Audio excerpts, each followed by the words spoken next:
People are gonna dislike you. It's unavoidable. As long as there's somebody putting themselves out there, there's always gonna be somebody else that has something to say about it. As far as I remember, the first time I experienced this was back in my elementary school cafeteria, where all the other kids were eating their Lunchables and PB&Js for lunch, and I was over here getting roasted for eating rice cakes and pork buns. And I get it, kids are just mean in general, but as one of the only Asian kids at my school at the time, and having pretty low self-esteem at that, those words kinda hurt me. And pork buns are fucking delicious. As much as it sucks, us humans by nature are wired to question one another when we don't look, sound, or act like each other. People outcast people that are different, and fashion is, probability-wise, the most gargantuan example of that. I'm sure many of us, especially as guys, didn't grow up being taught how to dress, let alone be encouraged to dress expressively. So in a time where dudes wearing Labubus, drinking matchas, and reading Michelle Obama's autobiography, feminist literature books is becoming more and more normalized, there are also gonna be dudes that don't really see eye to eye with that. So yeah, people are gonna hate you, they're gonna dislike you, and probably talk trash about you. But you know what part about that I find most annoying more than anything? When someone says, oh, just don't care.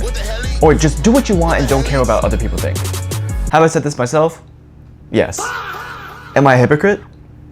Also yes. Breaking through that judgment wall is probably the scariest thing that you have to do, you know, like, not caring about what other people think is way easier said than done. Now going back to the topic of relating this to fashion, even though in recent years it's a lot more commonplace for guys to care and get creative about their physical appearance, it still isn't fully out of the ordinary to look at somebody differently when they dress up more than the average dude. Especially in smaller cities, or when you're like me and have unfortunately developed the interest in dressing like a fucking Dementor. Or Ichigo. Or literally anybody from JoJo's Bizarre Adventure. Or Freddie Benson. We have spent most of our lives surrounded by people who dress to societal standards. So when one of you goes out of your way to dress in anything besides a t-shirt and jeans, everyone else will most likely have something to say, and sadly, most of the time, it's not gonna be something too pleasant. Unless you are fortunate enough to grow up around open-minded and supportive people who are genuinely happy that you're pursuing your interests.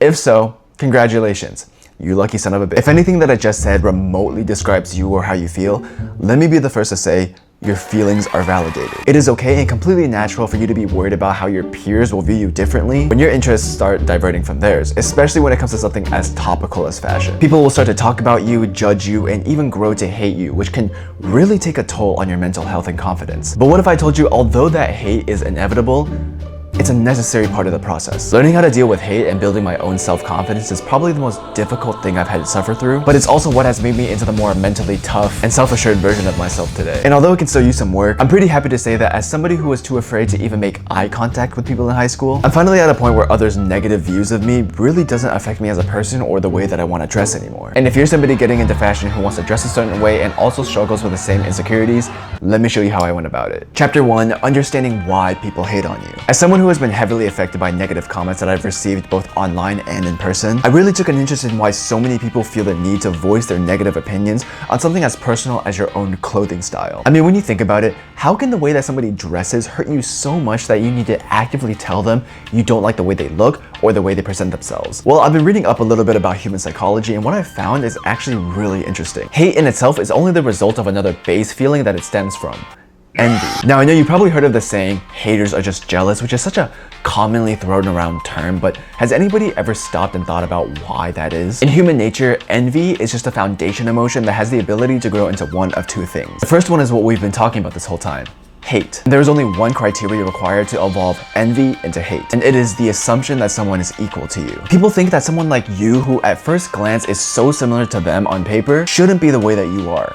Different. It becomes genuinely shocking to these people that someone like you, who is just like them, is taking part in something that they consider foreign or even extraordinary. And this is why it is statistically proven that your biggest haters are oftentimes the people that are closest to you. This could be a family member, girlfriend or boyfriend, spouse, or even best friend. That's why when they see you doing something that's quote unquote better than them, like dressing more stylishly, they have to tell you something negative in hopes of invalidating your happiness with your style and bringing you back down to their level. They cannot stand the thought of someone who is supposed to be equal to them achieve something more than them. Think about it, in the case of fashion, who are the people that you were most afraid of showing your new styles to first? Probably your family and close friends, right? Maybe your other friends or classmates from school too. That's because those people are the ones that have a vision of you already. And it's scary to see that shift when you start dressing in ways that are different from what you're used to, and more importantly, different from what they wear. And funny enough, this is still an issue that persists in people that are in fashion friend groups too. Let's say you and your buddy are some fashion enthusiasts, alright? For this example, let's just say it's 2016 during the hypebeast streetwear era. Y'all got similar styles and interests. You guys go out aura farming, taking fit pics on the daily, and just overall be wearing the same type of stuff. Now let's also say maybe one day friend 1 decides to give the Zebra 350s and blood circulation skinny jeans a break and try out the performative male aesthetic, going out to coffee shops to drink matcha and rizzing up girls with his feminist literature novel. Friend 2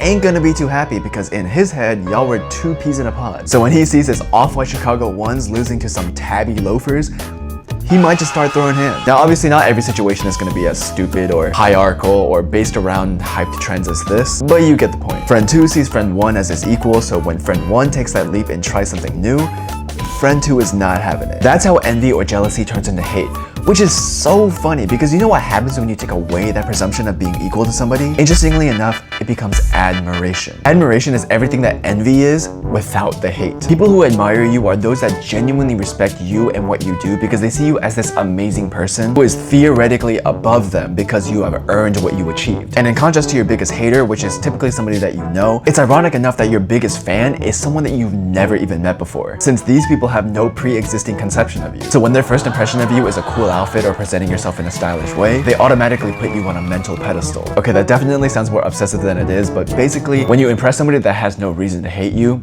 they think you're cool. This is also why, in the case of existing friend groups, why do you think the 2 people who are the best friends are often the ones that are very different from each other? The tall and short duo, the bodybuilder and powerlifter, the street smart and the book smart. These duos work because each of them excels in their own aspects so much to the point where they have to respect each other in their own ways. They admire the fact that they can be with somebody who complements their strengths and weaknesses. And even when it comes to fashion, a lot of the times, the fashion duos that synergize the best are often ones with different aesthetics, even if it's just slightly. Chapter 2, understanding who hates on you. Earlier, I just talked about how most of the time the people that hate on you the most are typically ones that are closest to you. But what about the others? I don't remember exactly who it was, but I once saw a video of a girl talking about how she grew numb to judgment because she had dealt with it her entire life. She was saying how she looked different, was taller than most girls, and was usually interested in different things. But there was one thing that she said that really changed my perspective on how I see my haters. 99% of the time, haters are usually people that you would never trade lives with. And that really hit me when I heard it because it's true. Without fail, most of the time, people who hate on you are people who literally have nothing better to do. I don't want to be rude, but these people are genuinely so lost and bored with their lives that they would rather bring somebody else down to make them feel better about themselves. It's borderline bullying. It is bullying. Take it from this perspective.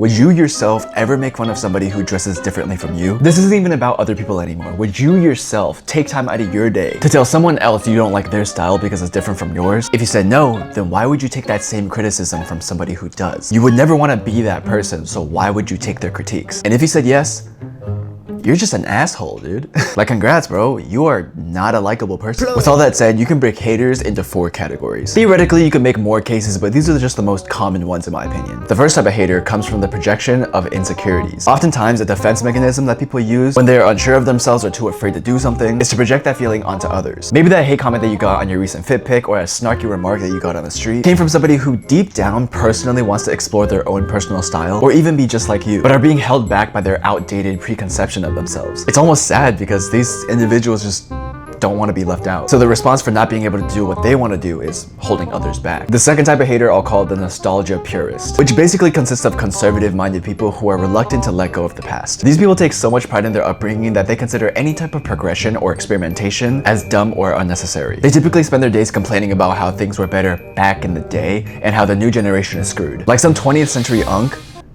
me, is currently crashing out over the Rick Owens NYC fashion wizard. The third type of hater is probably the least impactful and least memorable too. A pick-me / troll / rage baiter. Most of the time these are just kids and you can kind of tell by their vocabulary or lack thereof. Out of all the haters, I've probably personally grown numb to these ones, as they kind of just say the same things over and over again just to get a reaction out of you. They're probably the least worth your time. I mean, they're all not worth your time, but these ones especially, because I don't even think their actions come from true hate. It's just adolescent knowledge and they just kind of rage bait for the fun of it. I mean, they're kids, you know? Also, side note, can I be the one to say that rage baiting is the dumbest thing that this generation has created? You can call me sensitive or soft all you want, but I think using rage bait as an excuse for being a dick is the most pitiful thing to come out of society. You can't just unprecedentedly ruin somebody's day or make them crash out and just play it off as rage bait. That's just being a jerk without taking accountability. And some of you are probably gonna say I'm being rage baited right now, and look man, you're right. I am genuinely upset that you guys are wasting time just to make somebody sad or upset. Don't do that. It's not cool. And the final type of hater is honestly kind of sad, but also really annoying.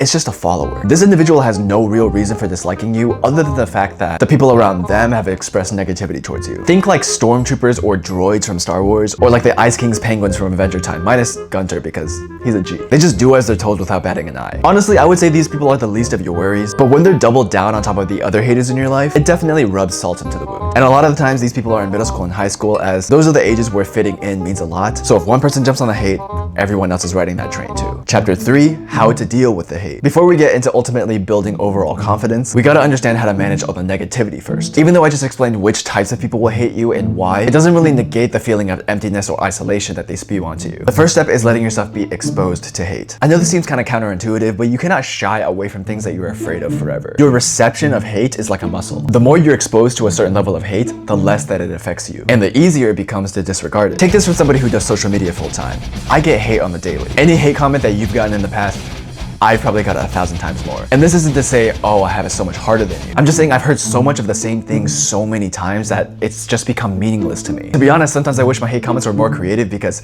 it's low-key getting boring. Facing your problems head on is the first step to getting over them. So if you can learn to withstand the initial blows, then you're definitely heading in the right direction. Step 2 is realizing that most of the things that haters say are either not true or just not thought out. What these people say do not define you. Think about what are the most common hate comments that people say when you start dressing a certain way. Now, to be honest, I haven't been on YouTube long enough to know if I'm allowed to say these words, but I'm sure we all have an idea of what I'm talking about. Do these words actually apply to you? And if they do, should it affect you if it's coming from somebody who's just mindlessly saying them? These haters most likely saw your fit pics online, commented something mean, and then just went about their day without a second thought. You don't think they actually took the time to do research on you, to come up with some elaborate degrading description of you, right? No, they just saw something they're not familiar with and just regurgitated the first hate comment that came to mind because they grew up on brain rot TikTok. And if it turns out they did do research on you, bro, that's just fucking sad. And I know what I just said comes from an online example, but this applies to in person as well. Nobody who is ever brainless enough to say that kind of things to you is smart enough to have any meaning behind it. TLDR, you gotta understand which words have meanings and which don't, and 90% of the times,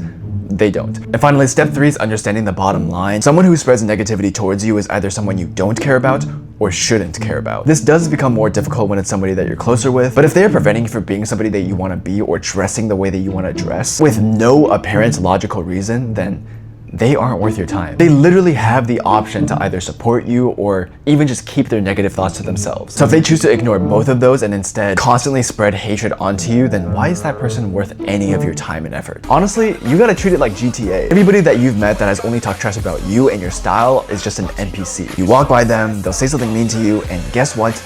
You'll never remember them again. Like seriously, try to think of a hate comment that you've received before. Do you actually remember their name or just anything important about them at all? God, I hope not. And if it turns out that person is closer to you in real life, they aren't a real friend. I think there have been studies that literally show that in public, people don't remember anything about anybody after 5 minutes. I mean, bro, I don't even remember the last reel I watched when I was doom scrolling a minute ago. There ain't no way I'm gonna remember what outfit some random dude on the street wore. And finally, chapter 4, building confidence. The first is easiest on paper, but it is self-approval. Look at yourself in the mirror. Is the fit fitting? Is the hair herring? Are the vibes immaculate? If so, isn't that a great feeling? Remember why you put that fit on? Because for a lack of better words, that shit's fire. No one's opinion about how you put on clothes should matter more to you than your own. So if you're having a good time, keep having a good time. Another method is to reframe hate as proof. Like I mentioned earlier, hate is brought upon by jealousy. So in a way, when people are throwing hate comments at you, they're actually complimenting you. It might not seem that way due to their demeanors, but that's just because these individuals are too prideful and consumed by hatred. And the only way they know how to express their admiration to you is through despair. The reality is, if you got a reaction out of somebody, good or bad,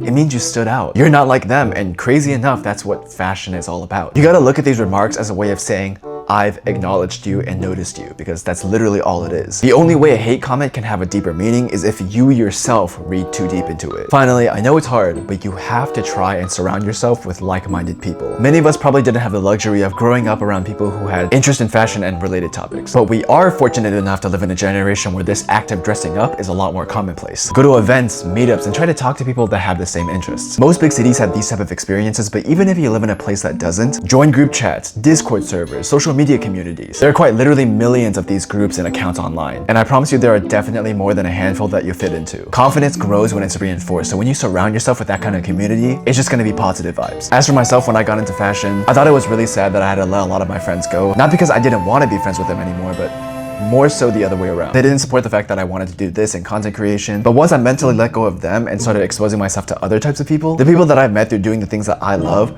those are the relationships that are gonna last. Boom, end credits. I really hope you guys enjoyed this video, as it's a topic I've been wanting to talk about for a while because I feel like a lot of us relate to this. Like I say, at the end of the day, fashion is subjective and for most of us a hobby. So if you're not enjoying it, then you're wasting your time. Developing styles in a way that maximizes your enjoyment is what it's all about. So never let some random NPC take that away from you. If this video helped you out or was informative in any way, it is my duty to sell myself out and direct you towards the like and subscribe button, as they're free, but so are the dislike and block buttons, so yeah, you make that decision. But I will say, if you choose the latter option, then I will be sad. If you're new here, my name is Austin and I like to yap about fashion, my experiences in fashion, and things related to fashion. Kind of like this video, even though it dealt with the more psychological side of things. And if you're into short form content, I do cool things on Instagram, TikTok, and Shorts as well, if you have the time to check that out. Other than that, if you're a returning watcher, I sincerely apologize for the lack of uploads, as I've been really busy recently. Work has been kind of crazy, but I promise I'm trying to push out more content on here. Also, if you have any suggestions on what you'd like to see, please let me know in the comments, I'd love to hear it. And if it turns out you hated this video and thought it was dumb, then